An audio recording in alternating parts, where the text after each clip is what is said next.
नमस्कार, स्वागत है आपका टॉपर्स ट्यूटोरियल क्लासेस में। चैनल पर एक लंबे समय के बाद फिर से वीडियो आना शुरू हुई और उसी क्रम में हम शुरू करेंगे भूगोल को। और भूगोल के क्रम में आज जो शुरू होगी वीडियो वो भारतीय नदियों से संबंधित है। भारतीय नदियाँ हर किसी एग्जाम में पूछी ही जाती हैं। इसी क्रम में हम भूगोल की वीडियोस के पहले पूरा करेंगे, उसके बाद जीएस की अन्य वीडियोस को पूरा करेंगे। लास्ट तक देखिए। चलिए शुरू करते हैं। आज की क्लास है नदियों, ठीक है। और नदियाँ अगर हम क्लासीफाई करें तो भारतीय नदियों को दो तरीके से विभाजित किया गया है। एक हिमालयन नदियाँ और दूसरी प्रायद्वीपीय नदियाँ।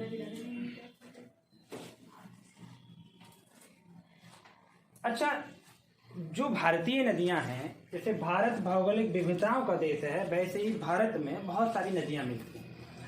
अब यहाँ पर नदियों का एक ही काम होगा, या तो छोटी नदी बड़ी नदी में मिल रही होगी या फिर वो बड़ी नदी अरब सागर या बंगाल की खाड़ी में गिर रही होगी, ठीक है। दो तरीके से आप नदियों को विभाजित करेंगे। दूसरी बात, जो हिमालयन नदियां हैं वो हिमालय के क्षेत्र से निकलेंगी, प्रायद्वीपीय नदियां हैं वो प्रायद्वीपीय पठार से निकलेंगी। मुख्य रूप से दो ही तरीके की नदियां देखेंगे, ठीक है। आप उत्तर के क्षेत्र में देखेंगे तो उत्तर के क्षेत्र में नदियों का जाल है, ठीक है। यदि उत्तर का क्षेत्र आप अच्छे से कर लेते हैं तो प्रायद्वीपीय नदियां बहुत सूक्ष्म हैं, ज्यादा नहीं। अब आते हैं यहाँ पर, देखिए उत्तराखंड के इस क्षेत्र से ऊपर के क्षेत्र जहाँ पर तिब्बत का क्षेत्र है, तिब्बत के क्षेत्र में मानसरोवर झील स्थित है, ठीक है। यहाँ से एक नदी निकलती है, वो हिमाचल प्रदेश से होती हुई, ठीक है, लद्दाख से जम्मू कश्मीर होती हुई कहाँ जाती है? पाकिस्तान से इस्लामाबाद होती हुई पाकिस्तान के अरब सागर में गिर जाती है, ठीक है। पाकिस्तान के बाद कहाँ गिर गई? अरब सागर, ठीक। ये कोई और नदी नहीं, इसको सिंधु नदी कहते हैं, ठीक है, सिंधु नदी। इसके साथ साथ कुछ नदियां और आपको याद रखनी है जो इसकी सहायक नदी कहलाती हैं, जैसे झेलम नदी जम्मू कश्मीर में स्थित शेषनाग झील से निकलती है, ठीक, जो जाके आगे इसी नदी में जाके मिल जाएगी, ठीक। वहीं इसके बाद निकलती है रावी, उसके बाद कौन सी निकलती है? न, पहले निकलती है चिनाब, उसके बाद रावी, उसके बाद ब्यास और उसके बाद सतलज। देखिए सतलज यहाँ से निकलती है राकस्ताल से। अब इस सब की सब नदी कैसे मिलेंगी? एक क्रम है, ऊपर वाली सिंधु, उसके बाद कौन सी है? झेलम निकलती है शेषनाग झील से। चिनाब निकलती है बारालाचा दर्रा, ठीक। इसके बाद आ जाइए आप रावी पे। रावी और ब्यास दोनों ही एक ही दर्रे से निकलती हैं, जिसका नाम है रोहतांग दर्रा, ठीक। तो ये जो चिनाब है, ये चिनाब की धारा में मिलेंगी जाके सारी नदियां। देखिए ये सब चिनाब में मिलेंगी, चिनाब जाके आगे कहाँ मिलेगी? सिंधु में, ठीक है। ये नदी जो है सबसे आखिरी नदी, इसका क्या नाम है?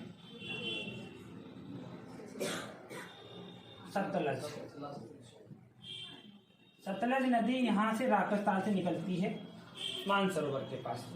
तो कौन कौन सी हो गई? 1 2 3 4 5 6, ये 6 नदियों को आपको याद रखना है। जो मुख्य नदी है वो सिंधु नदी है, बाकी जो नदियां हैं इसकी सहायक नदी है।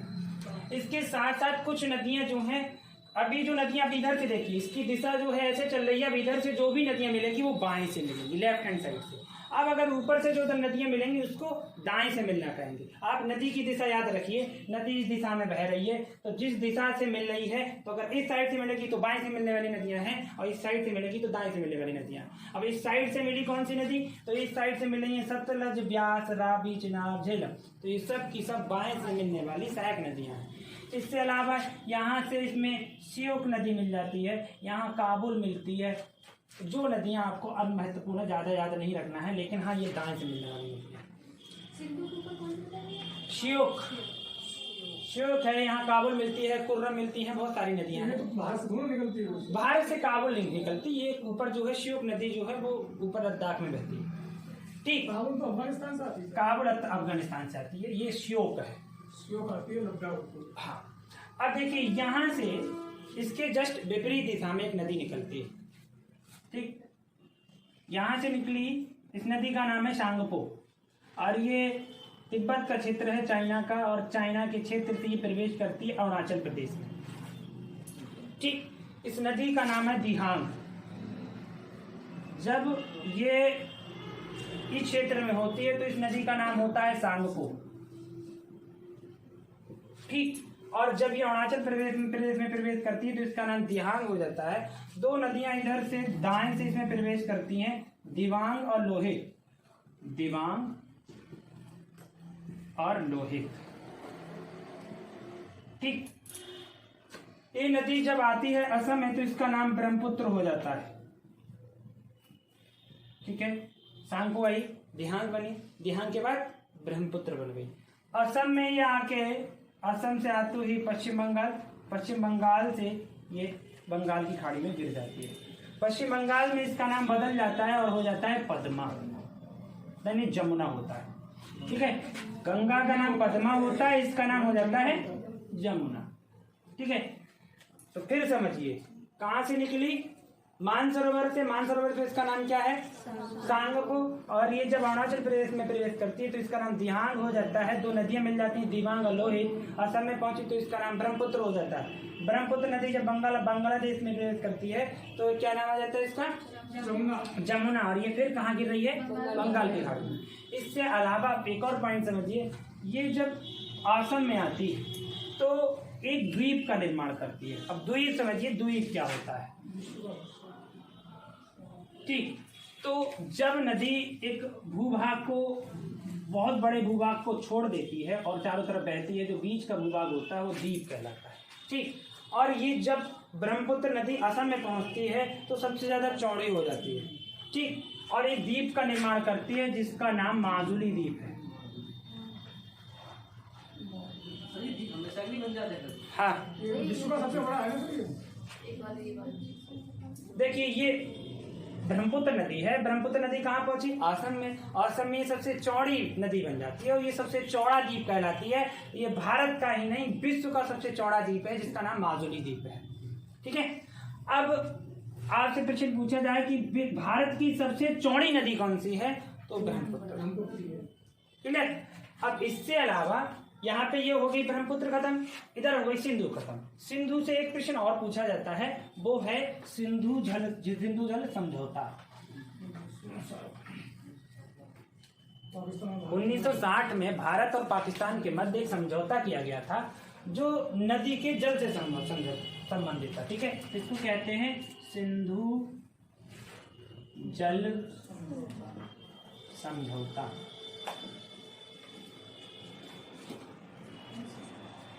अब समझिए, ऊपर की तीन नदियां सिंधु, झेलम, चिनाब।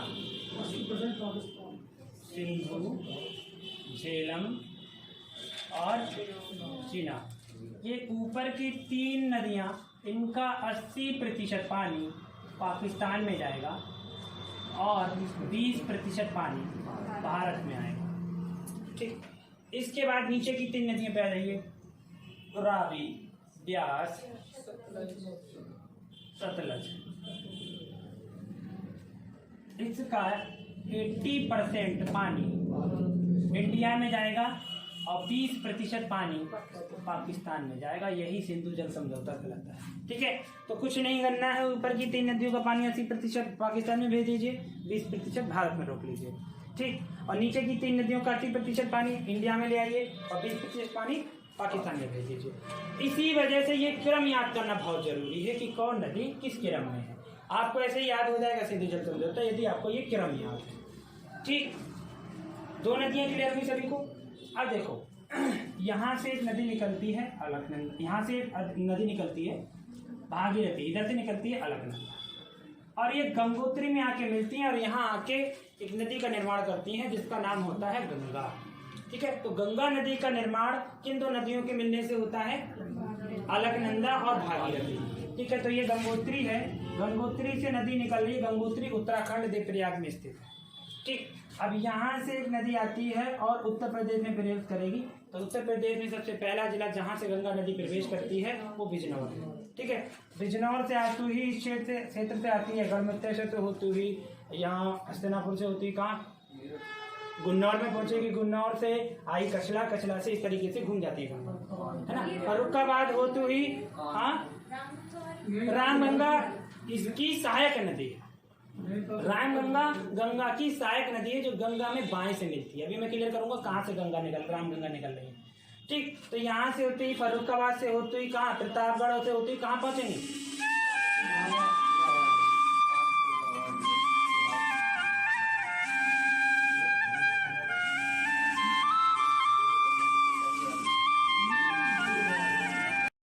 चलिए देखिए। तो गंगा नदी कहाँ से निकल रही थी, गंगोत्री से, और उत्तर प्रदेश में प्रवेश करेगी।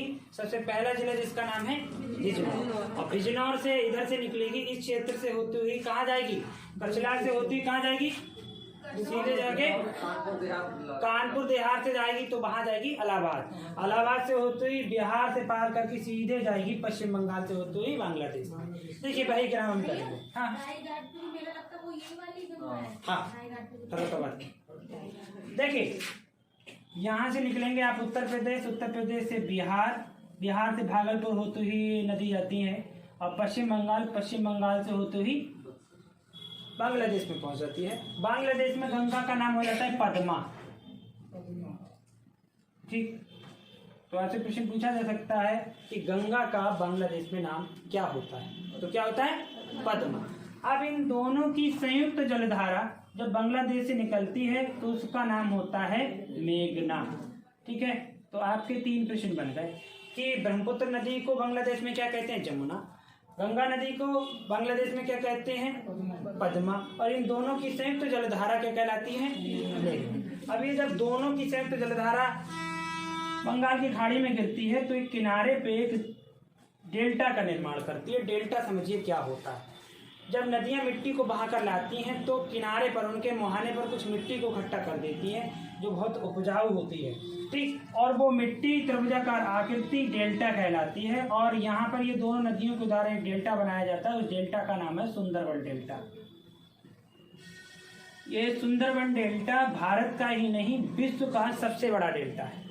ठीक, तो आपसे प्रश्न पूछा जा सकता है कि किन 2 नदियों से सुंदरबन डेल्टा का निर्माण होता है, तो या तो पद्मा और जमुना देगा, या गंगा और ब्रह्मपुत्र देगा, या फिर सिंगल एक नदी दे सकता है, मेघना नदी।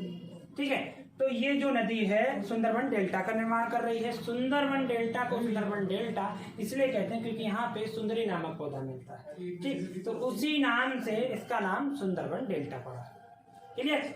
अब देखिए, गंगा नदी में कई नदियां ऐसी हैं जो इसमें मिलेंगी आके।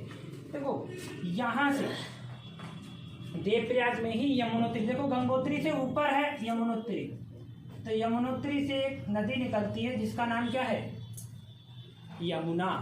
यमुना यमुनोत्री से निकलती है, गंगा गंगोत्री से निकलती है, और ऐसे ही समांतर चलते चलते और ये आके मिल जाएंगे कहाँ पे, इलाहाबाद में। ठीक है, प्रयागराज आएगा।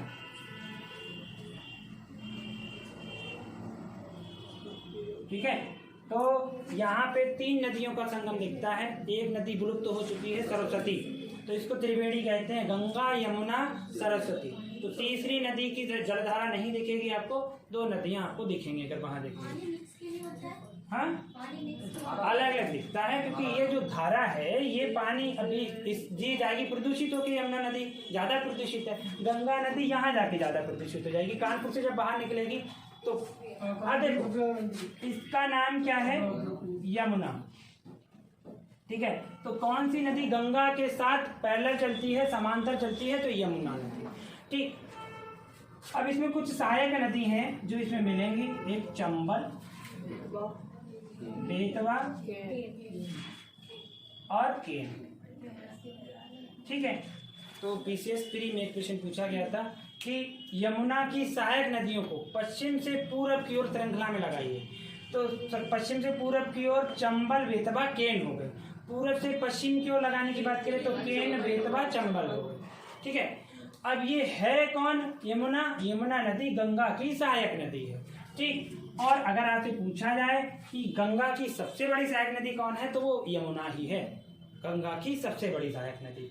अब ये कहाँ से, दाएं से मिल रही है, तो कहीं हद तक देखिए चंबल, बेतवा, केन भी गंगा की सहायक नदी ही बोली जाती है, क्योंकि इनका पानी भी सीधे सीधे यहाँ ही जा रहा है। ठीक, अब देखिए यहाँ से निकलती है एक नदी नैनीताल से। नैनीताल से कौन सी नदी निकलती है, रामगंगा। ठीक, और ये भी एंट्री करती है बिजनौर से, ठीक है, और ये जाके कन्नौज में मिल जाती है। इस नदी का क्या नाम है,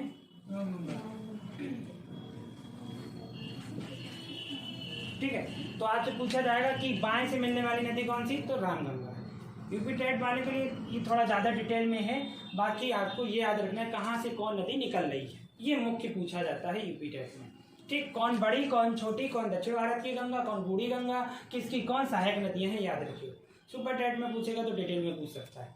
ठीक, चलिए अब ये देखिए, ये ऊंचा उठा हुआ है, ये भारत में उत्तर प्रदेश और बिहार की सीमा को अलग करता है। ठीक, अब यहाँ से कुछ नदी इसमें मिलती हैं ऊपर से, जैसे गंडक, कोसी, ठीक है, शारदा। तो गंडक, कोसी, शारदा ये बिहार में बहती हैं, बिहार से होती हुई ये इसमें मिलेंगी गंगा नदी में। तो इस तरीके से गंडक, कोसी, शारदा, रामगंगा बाएं से मिलने वाली नदियां हुई, और ये किधर से मिल रही है, किसकी सहायक नदियां हुई, गंगा की। ठीक है, अब देखिए यहाँ तक आपको क्लियर हो गया होगा कि गंगा नदी का क्या है तंत्र, ये आपका ब्रह्मपुत्र नदी का क्या है तंत्र, ये सिंधु नदी का क्या है तंत्र। ठीक, पहले इतिहासकारों की माने तो ये तीनों एक ही नदियां थी, तीनों एक नदियां। अब जब पहाड़ और पर्वतों का निर्माण हुआ तो बीच में नदियां कट गई और तीन स्थल बन गए, तीन तंत्र बन गए।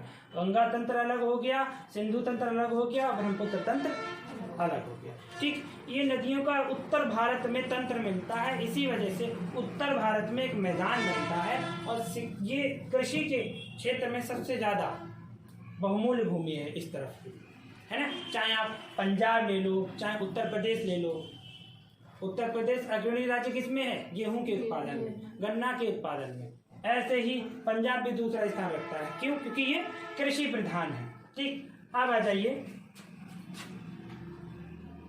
यहाँ पे एक पर्वत है जो भारत को दो भागों में विभाजित करता है, जिसका नाम है विंध्याचल पर्वत। ठीक है, ऊपर के भाग को उत्तर भारत और नीचे के भाग को दक्षिण भारत। ठीक है, यहाँ पर ही छत्तीसगढ़ और मध्य प्रदेश के क्षेत्र में, छत्तीसगढ़ में एक चोटी स्थित है अमरकंटक की पहाड़ियां। क्या नाम है, अमरकंटक। तो अमरकंटक से तीन नदियां तीन दिशाओं में निकलती हैं। ठीक, पहली नदी है अमरकंटक, थोड़ा इस साइड को आएगी। ठीक है, पहली नदी है नर्मदा, सोन और महानदी।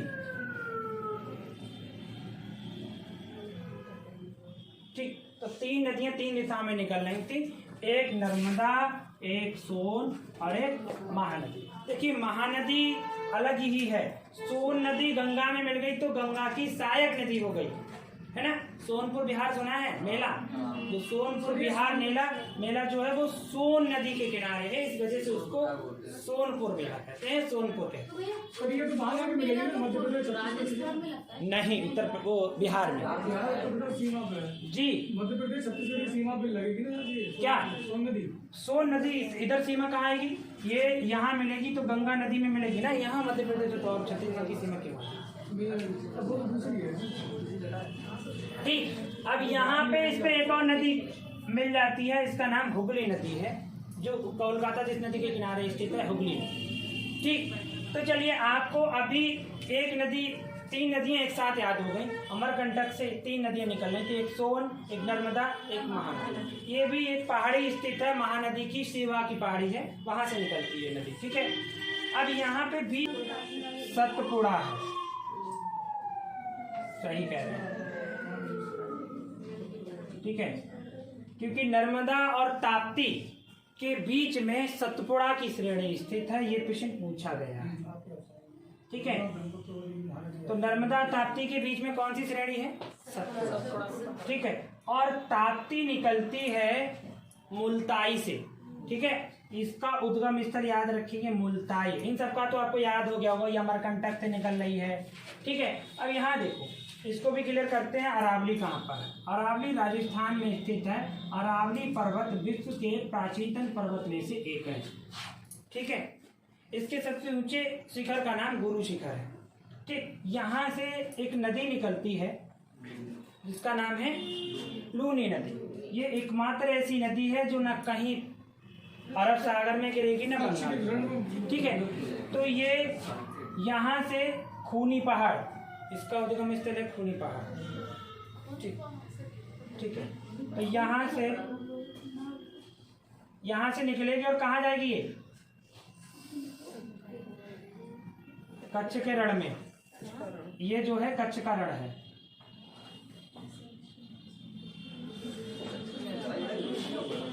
कच्छ जगह है, रण यानी वो क्षेत्र। ठीक है, तो लूनी नदी आपको क्लियर हो गई। अरावली पर्वत यहाँ से गुजरात से लेके दिल्ली तक क्षेत्र बढ़ता है अरावली पर्वत का। ठीक है, अच्छा ये बताइए, इतनी नदियां सबको क्लियर हो गई? एक चीज और, क्या? जो अलकनंदा और भारी नदी निकली थी यहाँ से, उसके जस्ट ऊपर से जो प्रयागराज जा रही है, वो कहाँ का एरिया? उत्तराखंड में। ये सब उत्तराखंड है, यहाँ से यहाँ तक मतलब ऊपर वाला उत्तराखंड की निकलती है। सब उत्तराखंड से निकल रही और नहीं, झेलम नदी जम्मू कश्मीर से। सेकंड, वो जो मेघना सुंदरबन डेल्टा का निर्माण अगर आ रहा है तो ब्रह्मपुत्र और गंगा लगाना। ठीक, अब यहाँ देखो, इसके बाद एक नदी निकलती है त्र्यंबकेश्वर से। त्र्यंबकेश्वर कहाँ स्थित है? नासिक, महाराष्ट्र। तो यहाँ से निकल रही है एक नदी, गोदावरी नदी। गोदावरी नदी दक्षिण भारत की सबसे लंबी नदी है। ठीक है, उसके बाद ये गोदावरी है, कहाँ से निकल रही थी? ये त्र्यंबकेश्वर। ठीक है, उसके बाद एक नदी यहीं महाराष्ट्र से ही निकलती है, महाबलेश्वर से। उस नदी का नाम है कृष्णा। ठीक है, उसके बाद कर्नाटक में ब्रह्मगिरी की पहाड़ियाँ स्थित हैं, वहाँ से एक नदी निकलती है, इस नदी का नाम है कावेरी। ठीक है, तो 3 नदियाँ दक्षिण भारत की महत्वपूर्ण हैं, यही याद रखिएगा। कौन सी? ऊपर गोदावरी है, नीचे कृष्णा और ये कावेरी। ठीक है, बाकी इसमें कुछ नदियां मिल जाती हैं, जैसे बैनगंगा, पैनगंगा, वो हम जब लिखाएंगे तब क्लियर करेंगे। ठीक, यहाँ पे एक और नदी होती है, बैगई नदी है। इस तरीके से कर लीजिए इसको। ये हो गई आपकी प्रायद्वीपीय नदियाँ, सब नदियाँ खत्म। क्लियर? छाप लीजिए।